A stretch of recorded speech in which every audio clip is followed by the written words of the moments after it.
তেল ঝাল করবো ভাজার জন্য দিয়ে দেবো লবণ কুচি, দিয়ে দেবো হলুদ কুচি, মরিচের গুঁড়া। মাছটা ভালোভাবে মেখে নেব। আসসালামু আলাইকুম গাইস, আপনারা সবাই কেমন আছেন? মাছটাকে এরকম ছুরি দিয়ে ফালি করে নিয়েছি যেন ভিতরে মশলাটা ভালোভাবে বসতে পারে। মাছটা মাইখা 10 মিনিটের মতো রেখে দেব।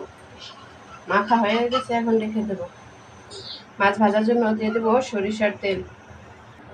তেল গরম হয়ে গেছে, দিয়ে দেবো মাছ। তেলটা ভালো করে গরম করে নিলে মাছটা কোরের সাথে লেগে যায় না।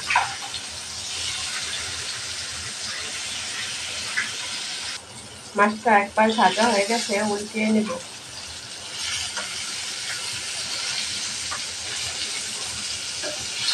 হালকা ভাজা দেবো, কড়া করে ভাজা দেবো না। মাছগুলা ভাজা হয়ে গেছে, একটা বাটিতে তুলে নেব।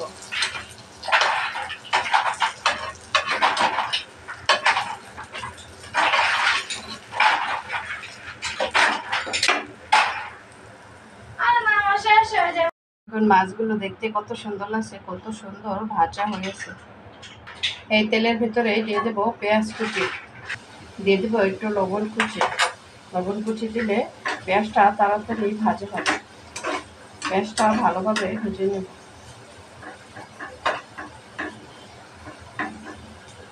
মশলা দিব, তাই একটু পানি দিয়ে দিলাম, নইলে লবণ কুচি, 1/2 চা চামচ হলুদের গুঁড়া, 1 চা চামচ মরিচের গুঁড়া, 1/2 চা চামচ ধনিয়ার গুঁড়া, 1/2 চা চামচ টালা জিরার গুঁড়া।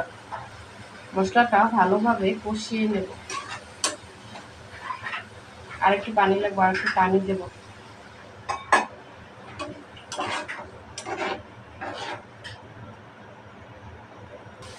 মশলাটা ভালোভাবে কষিয়ে নিয়েছি। মশলা যত সুন্দরভাবে কষাবো তত কিন্তু তরকারির স্বাদ বেড়ে যাবে। দিয়ে দেবো ভেজে রাখা মাছ। মাছটা একটু 5 মিনিট কষিয়ে নেব। কষানোর জন্য অল্প একটুখানি পানি দেব। কষায় তারপরে সিদ্ধ হওয়ার জন্য ঝোল দেব।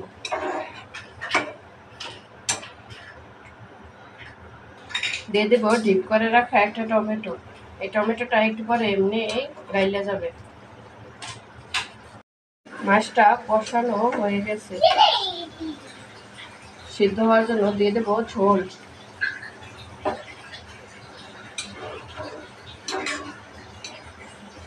তরকারিটা হয়ে গেছে, দিয়ে দেবো টালা জিরার গুঁড়া। টালা জিরার গুঁড়া দিলে তরকারির স্বাদও বেড়ে যায় আর সুন্দর একটা স্মেল বের হয়। আর একটু গরম তো, তাই একটু ঝোলটা একটু পাতলাই রাখবো, বেশি গরম করবো না, বেশি ঘন করবো না।